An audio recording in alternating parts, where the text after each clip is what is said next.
To America's Mayor Live tonight, once again, for the 12th straight day on Biden Watch. Right? I mean, can you imagine a story lasting this long? Well, of course I can. Of course I can, because the story's not resolved. And the issue, as I pointed out on my prior show, the Rudy Giuliani show on Frank's speech, this is a matter of national security. This isn't just political. I dealt with the national security aspects of it on that show, as well as I had the inimitable Dr. Maria on, who did a great job explaining all the different things that it could be. I mean, we don't need a precise diagnosis. We've seen it. We don't need a doctor. The American people have seen it. We take a poll, 70% of you think he's unfit for office. He is unfit for office. He's been unfit for office from the day he got in. He was unfit to run for office. He was saying back in 2019 and 2020 that he saw Franklin Roosevelt on television reading the funny papers. And that, of course, Franklin Roosevelt was dead before there were televisions. So this isn't a joke. This is a terrible scandal. I don't know if this is as bad or worse than the 40, 50 million that the Bidens have taken in graft and corruption and bribery and influence payment, or whatever the hell you want to call it.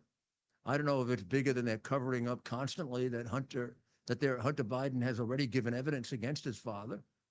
When they say there's no evidence that Joe Biden got money, there's the clearest evidence in the world. It's Hunter Biden's text in which he makes an admission, a confession, all admissible evidence. He's not proven guilty, but he's a heck of a lot more guilty than most of the people that are proven. It's right there in black and white. You take his video, you take Hunter's text, you got it. We call it bribery. You go to jail. Then you want to add the rest of them in, we call it RICO. You go to jail forever. And all that money you stole from us, we get back. Yeah. First stepmother, we get all your money back. That's right. And I remember going over convincing our team, or others, to convincing us that we should be providing for loan guarantees. And I went over, I guess, the 12th, 13th time to Kyiv, and I was supposed to announce that there was another $1 billion loan guarantee. And I had gotten a commitment from Poroshenko and from Yatsenyuk that they would take action against the state prosecutor, and they didn't. So they said they were walking out to press conference. I said, no, I said, I'm not going to, or we're not going to give you the $1 billion. They said, you have no authority. You're not the president. The president said. I said, call him. I said, I'm telling you, you're not getting the $1 billion. I said, you're not getting the $1 billion. I'm going to be leaving here. And I think it was, 6 hours? I said, I'm leaving in 6 hours. If the prosecutor's not fired, you're not getting the money. Well, son of a bitch. Got fired. And they put in place someone who was solid at the time. Well, the organization that's doing all that laughing should actually be dissolved. Those big jackasses were laughing at a bribe. The definition of a bribe is offering something of value in exchange for official action. The something of value was the $1 billion, and the official action was the prosecutor being fired by the president of Ukraine. It doesn't matter if you want to say he was corrupt. There's no evidence he was corrupt, by the way. None. In fact, there's solid proof with about 4 or 5 witnesses that was a big lie made up later. But in any event, notice what he leaves out. Big omission that would be a false exculpatory statement, which would assure his conviction. He leaves out the fact that the prosecutor that he wanted fired is investigating his son. In fact, about a few days before he was fired, he arrested the company that his son was part of. And he subpoenaed his son and his son's crooked boss, who was a major organized criminal, Russian, Ukrainian variety, And all this happened while he was vice president of the United States. And he was specially appointed by Obama to bring about an end of corruption in Ukraine. Of course, Obama knew the whole thing. I'd like to know what his cut was. What did he get? Why did he let this happen? Nobody will ask that of the prince. Oh, my God, the prince. Ooh. You can't ask these people these questions. Do you know when I put that out? I put that out in February of 2020. That's before he ran for office, before he announced. It had been out a year before that, if anybody had bothered to pay attention to it.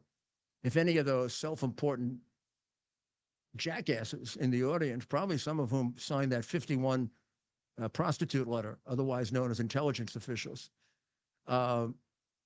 that were laughing in the audience. They're also probably part of the two bar associations that threw me out. Probably I should want to get thrown out, right? With assholes like that. Did you hear them laughing? They're laughing at a bribe. They're laughing at a bribe. What's the vice president of the United States doing? Telling the president of the country to get rid of a prosecutor. Because he's corrupt? Well, you have to go all around the world and get rid of half the prosecutors. Maybe 3/4, and every single one in Ukraine. And what the hell would he care if the prosecutor was corrupt? He'd already taken plenty of bribe all his life from the time he and his brother James and Frank were little trailer trash in Delaware. You know, when they were doing the stuff with the bank. And I mean, Joe was unfortunately it was hidden secret. Aside from the fact that he was the dumbest man in the Senate, the most dishonest, a guy who couldn't run for president because he had plagiarized so much, and Sam Donaldson announced, "Thank God we caught him. He's not going to become president." Despite all that, there was some kind of a reason why people thought he was charming. He really was stupid as hell and crooked as the day is long, huh? So that is the first. I mean, that's ignored completely. None of this had to happen. If we had an honest group of people in Washington, if the Democratic Party were made up of people who cared a whit about the country, this guy would be in jail. I mean, Menendez is getting prosecuted. Whether he's guilty or not, we'll find out. But it's nothing compared to what Biden did. Nothing.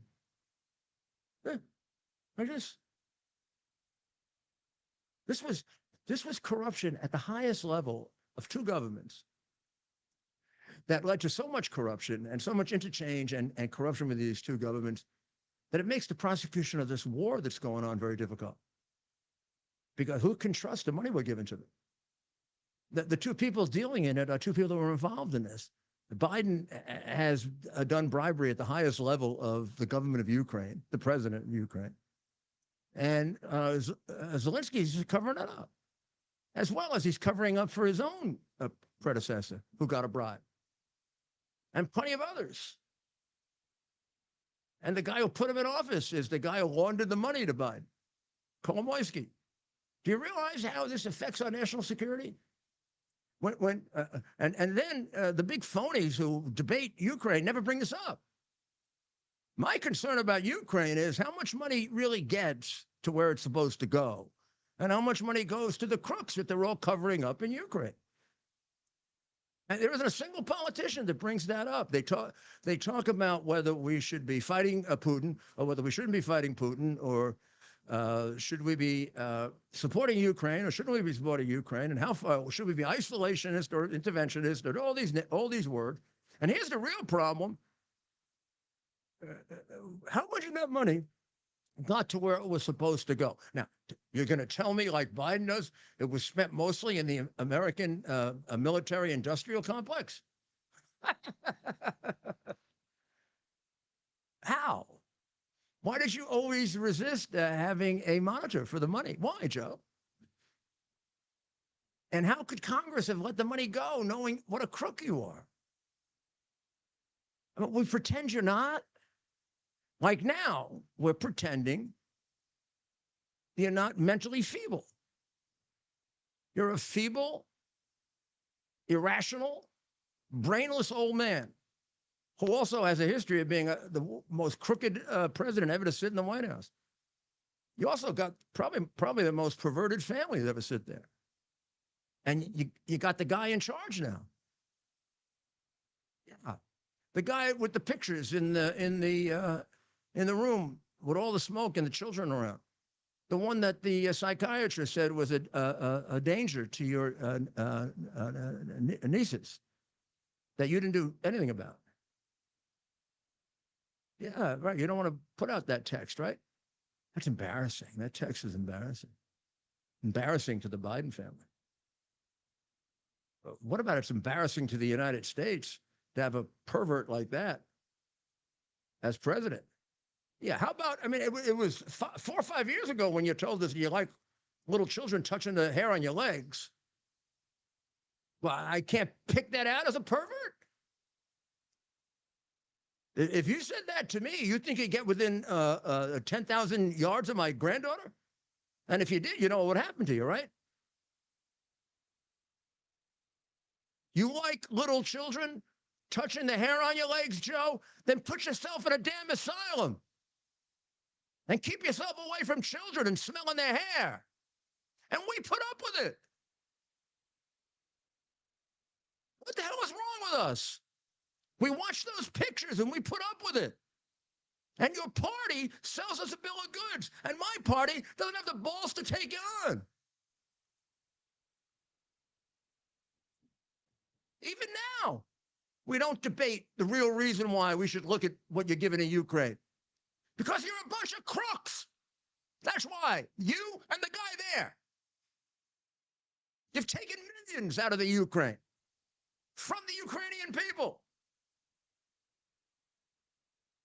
The guy who made Zelensky took enough money that Ukraine could prosecute this war by itself. And he laundered all the money to you. And he knows exactly where your damn offshore accounts are. Will we stop the phoniness at some point? This is ridiculous, the charade we're going through with you in the presidency. And that nitwit waiting for you.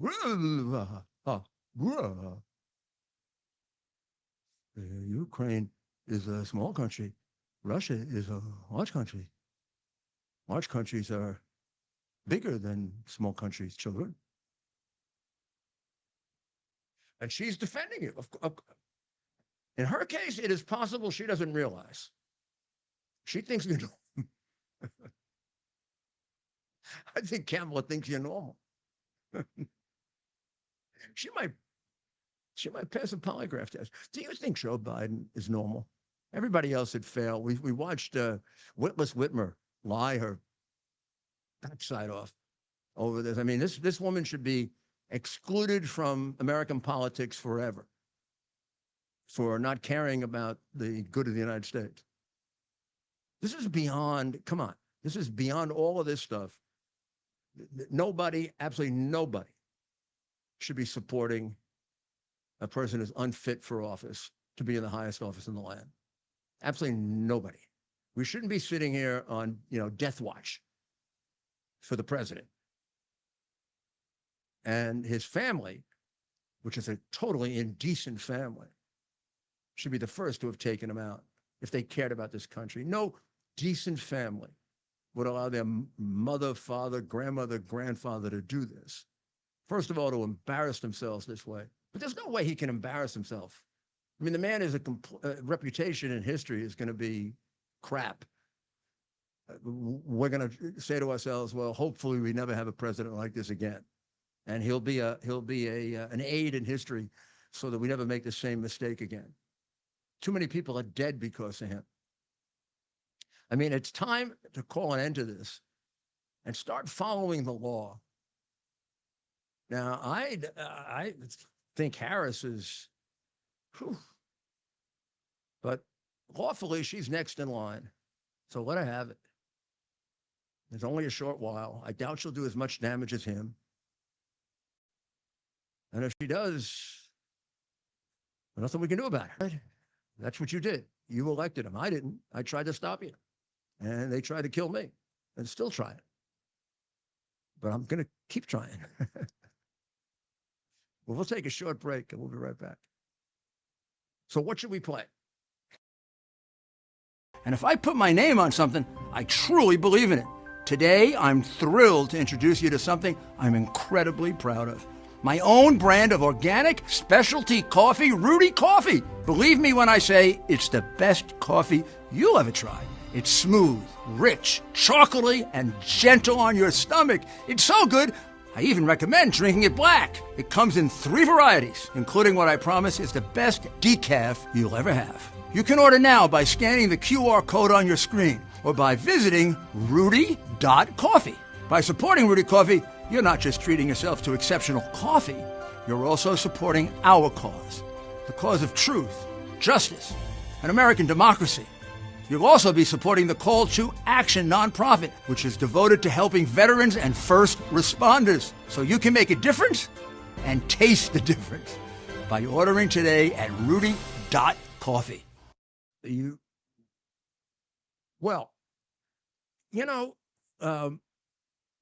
This is my contention for a very, very long time, since way back when I was mayor. I know you're going to find this to be a very broad statement, but by and large, left-wing Democrats can't govern. Beyond the fact that they're, to a large extent nowadays, Marxist communists, they've always been incompetent idiots in governing. Remember when Obama was going to put out his Obamacare, the biggest thing in his administration, and the computer went down and you couldn't get it out? And this is typical Democrat, or when he took all that money for infrastructure that helped to create its own inflation, and then there were no shovel-ready jobs. Well, I mean, you can't make them shovel-ready. I mean, go buy them shovels. I mean, some Republican would have figured out how to do that. Well, think about this. At the State of the Union speech, where he was probably on about 50 different drugs, Biden I'm talking about, he promised, his big promise was the pier in Gaza. The pier in Gaza. Do you know what's happened with the pier in Gaza? Of course, they don't follow it, right? This has been a $230 million project. You got a decent amount of money, right? Think Trump would have gotten it done the way he got the rink in Central Park done for us? Yeah, I think so. I think this would have been done right. And if it wasn't done right, be people floating in that Mediterranean. This is the stuff Trump does. I mean, Trump builds, Biden destroys.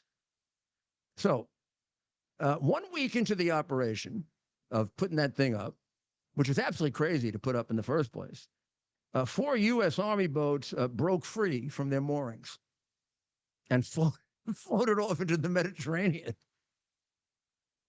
One of them washed up on an Israeli beach. The ship sent to extract those vessels also got beached and couldn't get there. And the people of Israel, who were wondering why we wanted to feed Hamas, which is what you do if you feed Palestine, because Hamas steals it all, just looked at it like, gee, where's Trump when you need him? You know, the Israelis love Trump, and they hate Biden. I mean, it's not even close.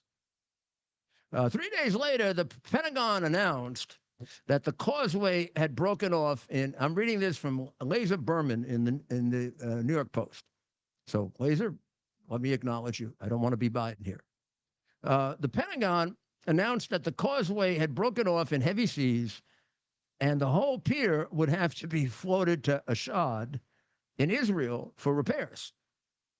So that took until June 7 to reopen the pier. Big reopening. 10 days later, it floated by itself back to Ashdod, where it had been rebuilt like a dog. It knew where to go. It just unmoored itself and floated back to Ashdod. And then it was recovered on June 29. And now they think that the pier is going to be scrapped completely. There goes 230 mil. And all the aid delivered from it never got to the Palestinians. First of all, Hamas started stealing it. And then when the Israelis used it as a place to extract 4 hostages that it stole back from the terrorists, Hamas decided you can't use it. It was announced by the president during his premier address. It involved 1,000 American troops who were tied up in this, and it was a complete, absolute, abject failure. Thank God it wasn't like Afghanistan, in which thousands and thousands and thousands of people were killed, including Americans, including the 13 brave American military members who have been dishonored by Biden and were dishonored when he looked at his watch and talked about his son, lied about his son's death when he greeted him, and now even still refuses to admit his complicity in the death of those soldiers. But this is what happens when you elect Democrats. Think of it in local elections. Think about the cities. How about Chicago? You got any guess how many people were shot in Chicago over the 4th of July? Come on, 60 years of Democrat rule. They, about a year and a half ago, had a choice between 2 Democrats, both nuts, and then voted for the nuttier one. How many do you think were shot? 100 plus, 109 actually, still counting. How many dead? 19 still counting. And they continue to vote for Democrats. What will teach them that what's going on there is it doesn't happen everywhere? That if you elected a Republican like me, we cut it down, way down, like 60%, 70%, 80%.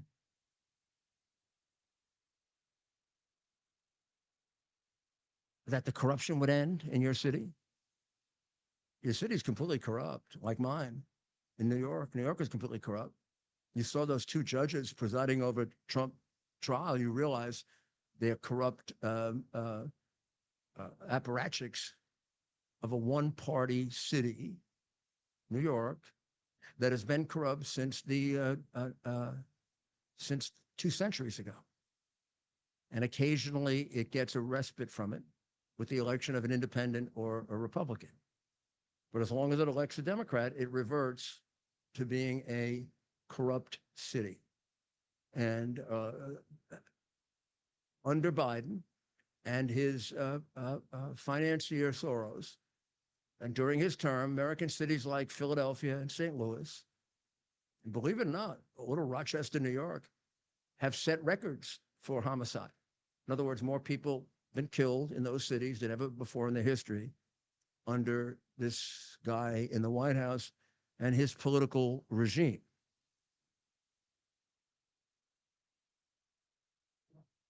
Well, Mayor, we have a special guest. I don't know if you want to bring her on now.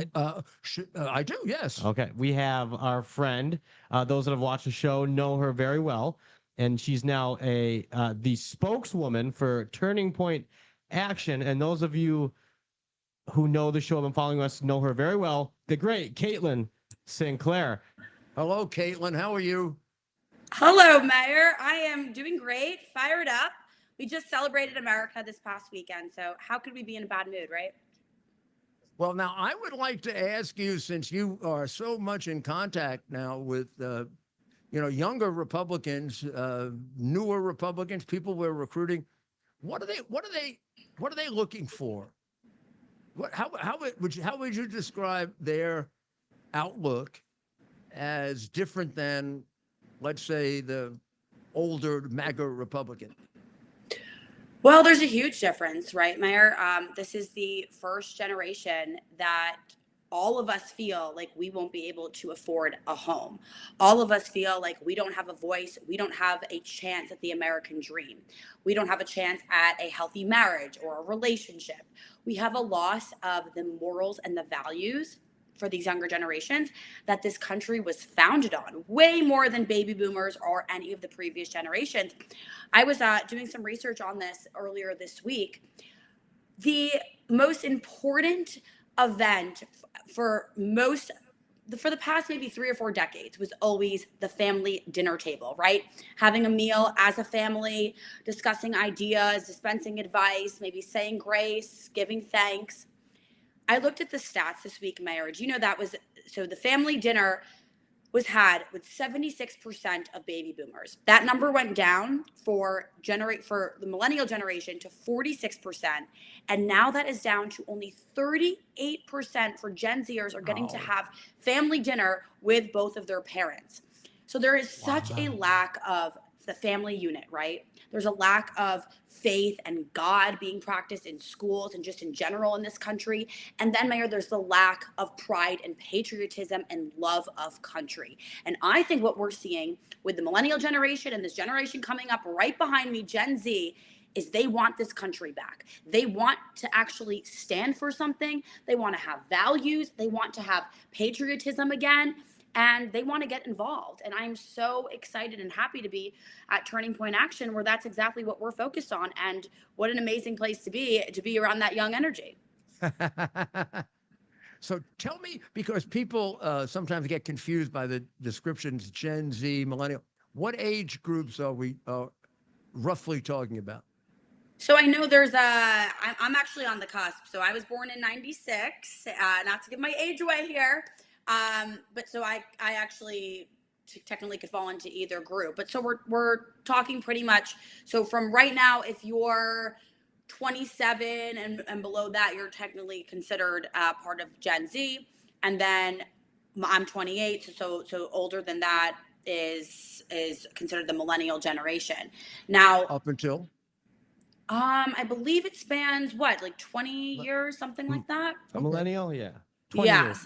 That's what I believe. But look, as we head into this election, there's 41, I know this number for a fact, 41 million Gen Z Americans are now eligible to vote.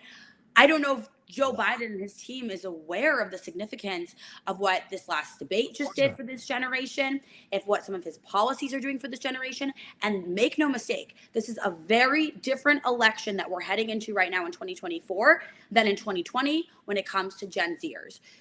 According to the pundits, according to the polls, Gen Zers feel disenfranchised right now. They are fed up. They want this country back. They want to have a voice, and they are not at all impressed by Joe Biden. And part of that, Mayor, could just be that he has been in office for more than twice their age, right? So it's tough to see what he's actually done for them. His promises made, promises kept. Absolutely not. Even when it comes to something like college debt.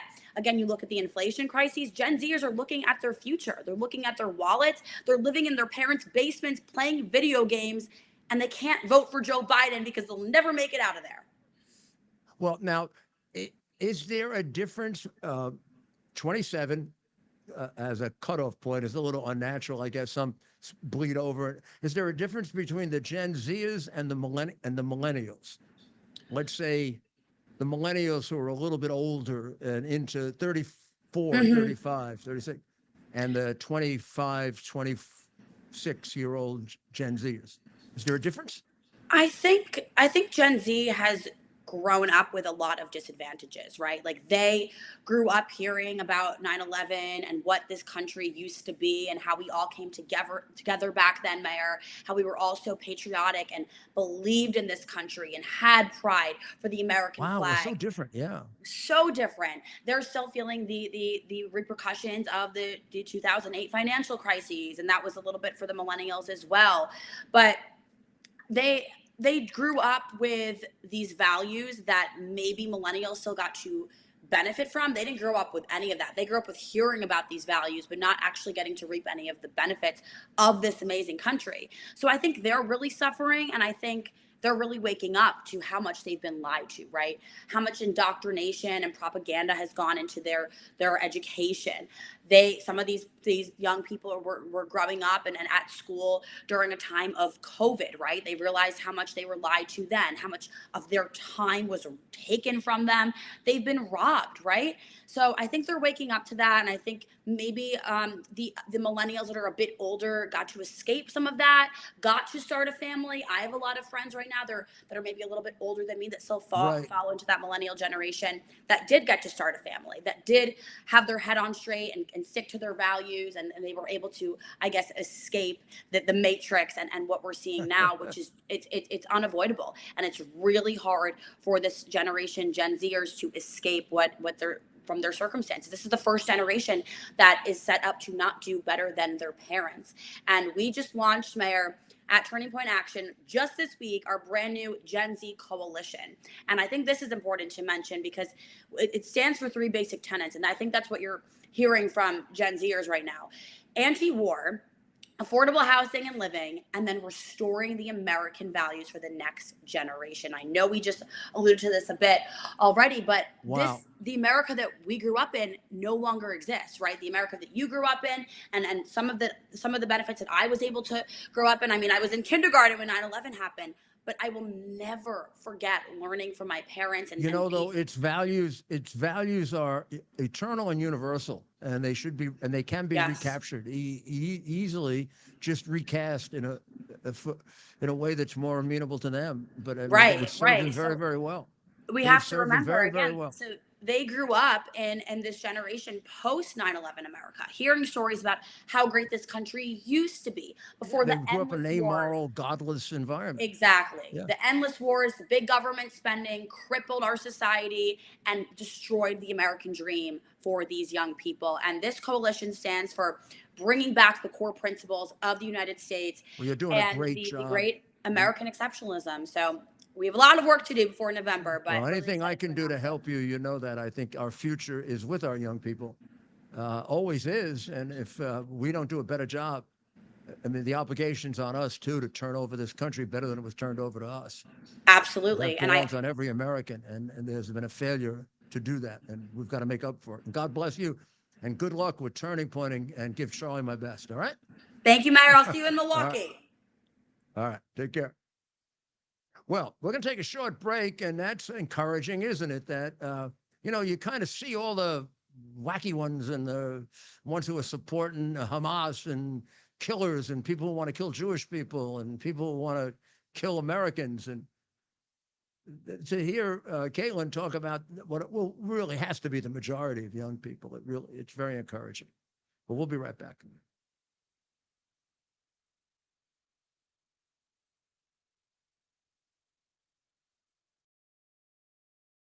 We're having the biggest sale ever on overstock clearance and brand new products. For example, save 60% on our Goose Down comforters, the best comforters ever. They go perfectly with our MyPillow bed sheets and duvet covers. Save 25% on our brand new kitchen towels. They're made with the same technology as our famous My Towels. Our initial quantities are extremely low, so get them now before they go. Our seasonal flannel sheets are finally in. You save up to 50%, and they sell out fast every year, so order now. They're truly the best flannel sheets you'll ever sleep on. Or save up to 80% on all our clearance items. And this is where it gets even better. For a limited time, your entire order ships absolutely free. So go to MyPillow.com or call the number on your screen. Use that promo code to get deep discounts on all MyPillow products. And for a limited time, your order ships absolutely free.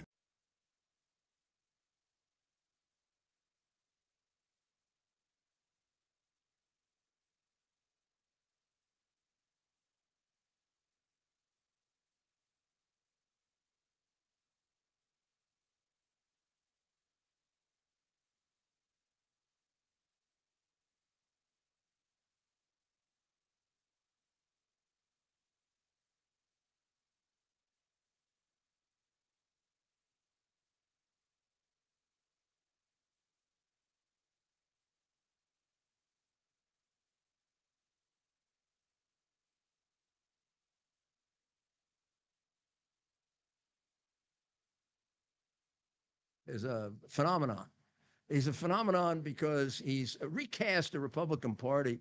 And boy, it's so much more of an exciting party. I mean, I've been a Republican since 1980, 1979, 80, 81, something like that.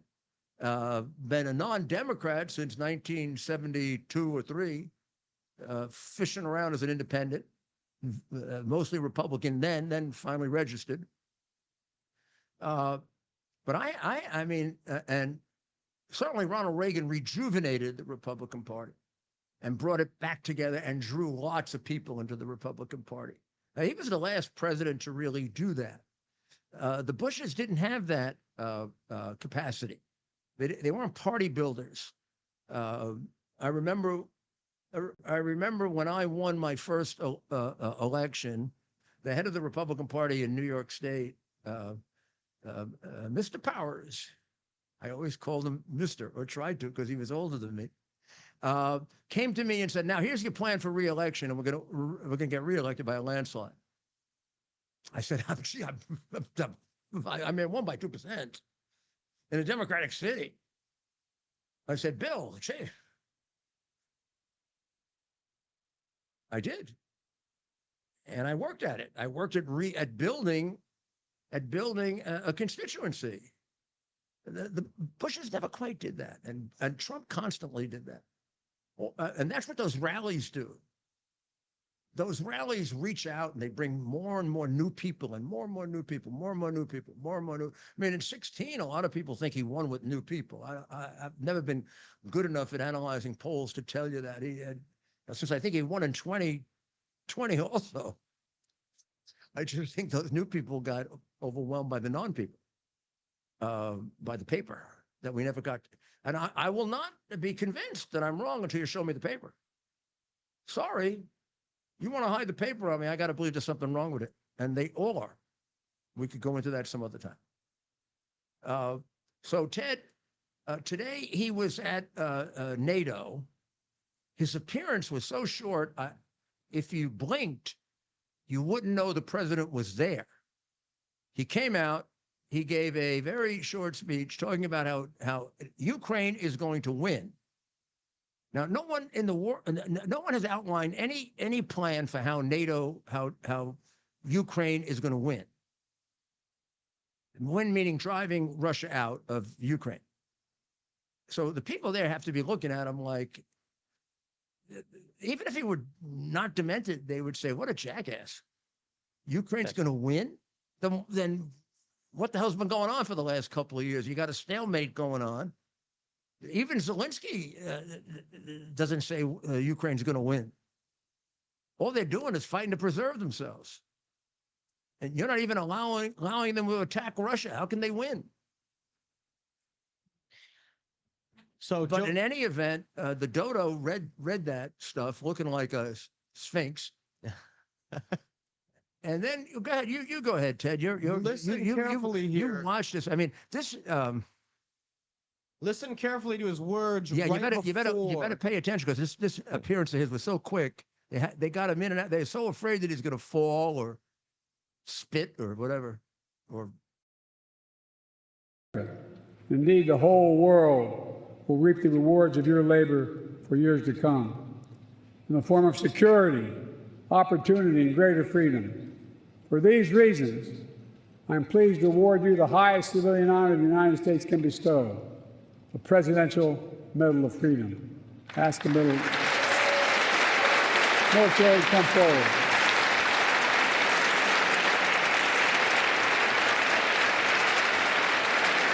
And ask him to read the citation.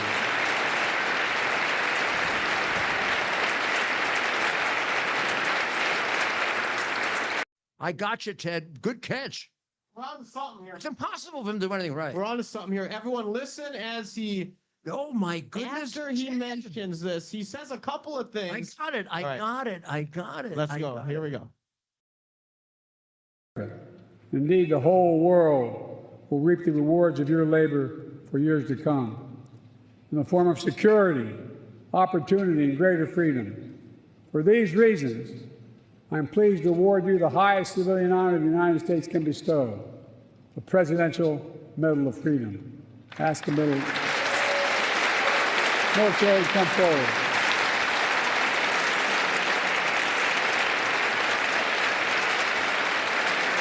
I'm asking to read the citation.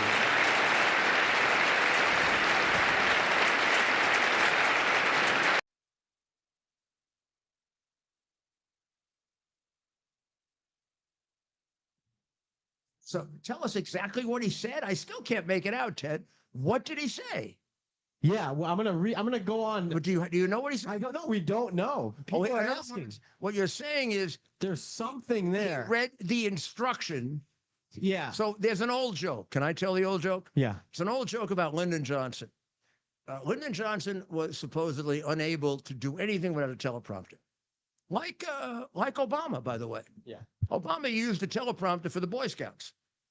Yeah. I mean, when the Boy Scouts came to the White House, and I'm aware of it when Reagan was there, or Bush, or Trump, the president didn't use a teleprompter for the Boy Scouts, right? Right. So Lyndon, they'd have to write everything out for him. And the staff really was really angry. Like everything, like stand up, sit down, time to speak, time to stop speaking. It's very nice to greet the Rotary Club from East Hartford, Connecticut. This is Mr. Johnson. We're going to give Mr. Johnson an award, that kind of thing. So they write, one day he goes out there and he says, "It's very nice to see all of you from Connecticut and the Boy Scouts are here. You're on your own, Lyndon." That's what they should do to him sometime. You're on your own, jerko. So what you're telling me is, like, he read, like when he read Pause a couple of weeks ago, right? I'm here to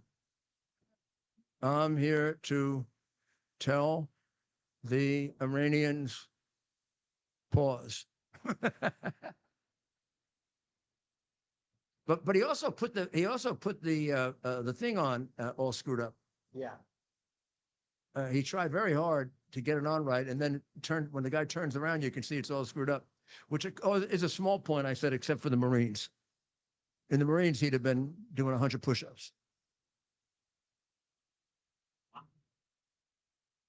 would like to read to you a brilliant analysis of Gaza, where all of the terrible mistakes were made by the brilliant Kamala Harris. This is her being a step ahead of everyone. It says here, and it was done by Joan Walsh in The Nation on July 8th. She quoted this. This is Kamala. "Listen, I strongly believe that our ability to evaluate a situation is connected to understanding the details of that situation. Not speaking of myself versus the president, not at all. From the beginning, I asked questions. Okay, the trucks are taking flour into Gaza. But here's the thing, Joan, I like to cook. So I said to my team, you can't make SHIT with flour if you don't have clean water. So what's going on with that? I asked questions like, what are people actually eating right now? I'm hearing stories about they're eating animal feed, grass, so that's how I think about it. Similarly, I was asking early on, what are women in Gaza doing about sanitary hygiene? Joan Walsh writes here, the young people who have mobilized against the destruction of Gaza are unlikely to be mollified by these answers. What does she say to them? They are showing exactly what the human emotion should be as a response to Gaza. These are things some of the protesters are saying that I absolutely reject. So I don't mean to wholesale endorse their points, but we have to navigate it. I understand the emotion behind it. This is the on deck hitter, and we're losing 10-0 with 2 outs. And she's coming up. And we got a 100-mile-an-hour fastball pitcher at the plate called Putin or Z or Hamas or anybody actually compared to her. Can you imagine what they think of us? Isn't it the best we got to offer her and him? Can you imagine? I mean, really, there's nobody in the world that that thinks that Mr. Z could be any more evil. Like I couldn't understand how the prince of the floating away West Coast, Prince Newsom, how and why he gave that big celebration for Xi Jinping, where he turned it in, of everyone greeting him when he came to San Francisco, with all the Chinese people being required to clap for the person who's killed more of them than anyone living. A little embarrassing having to clap for a man who's killed more of your people than any living person. But Newsom did that. Now, this is one of the guys lined up to be president. Then we've got Gretchen Whitlas, who just announced that she met with Biden. Biden's fine. He's just fine. He's pretty perfect. See, I think that should be kept, and that should disqualify. You want to talk about disqualifying somebody for president? That should disqualify you for president because you hate us. You can't be honest about the fact that our president is a nincompoop and a nitwit and dangerous. He's already gotten hundreds of thousands of people killed. But what good are you? Nobody in Ukraine would be dead today if you guys hadn't pulled that fraud. We're going to cut out the Democrat frauds now? We're gonna be wise up to it, or are we going to just still continue to be stupid like the people of Chicago? It's I'm my own city, please. I don't want to pick on Chicago and people in New York. You keep voting for Democrats, you jackasses. Look what Adams has done to you. He's given more money now, more money to the illegal aliens, because there's like the same people that came over to the Statue of Liberty. No, jerko. They're not like the Statue of Liberty. No. This is Maduro. See, he's a communist jerk. Maduro is emptying out his prisons and sending him here. That's why lots of those people are from Venezuela. That's why Aragua has targeted your city, dopey Democrat, to kill, to rape, to steal, to have a whole moped gang stealing cell phones. That's the least of it. This party has to be deconstructed. Just like they all come together and cover up for the ones that love terrorists, the Squad and all those, right? Who love terrorists and hate Americans and hate Jews. Just like they cover up for them. Now they're covering up for the guy at the top. Even the ones that are going after him now, like Scarborough, and they all perpetrated this fraud for years. Scarborough's back in, has his wife beaten him up, Ted? I understand. Oh, he was put in line real quick. Scarborough's being quiet now, right? That's right. Biden get better? No, did Biden get better? Should we just play a short? Let's just play a short clip from their interview. What? I mean, did she like slap him around and beat him up, or? Not going to move away from me as an average voter. And again, I'm here for two reasons, pal. One, to rebuild the economy for hardworking middle-class people, give everybody a shot. Just a straight shot. Everybody gets a fair chance, number one. Number two, remember all this talk about how I don't have the black support? Come on, give me a break. Come with me. We could have kept going, but why? But what is, I mean, I don't listen to him in the morning. I probably should. But what is he saying now? I mean, the first morning he was brutal. It was like with Scarborough for a friend, I don't need enemies. Yeah. Biden should be out. He should be out immediately. Yeah. This is a fraud. It's ridiculous. Out, gone. I love him, but he's got to be gone. Trump's going to be president if we keep him there.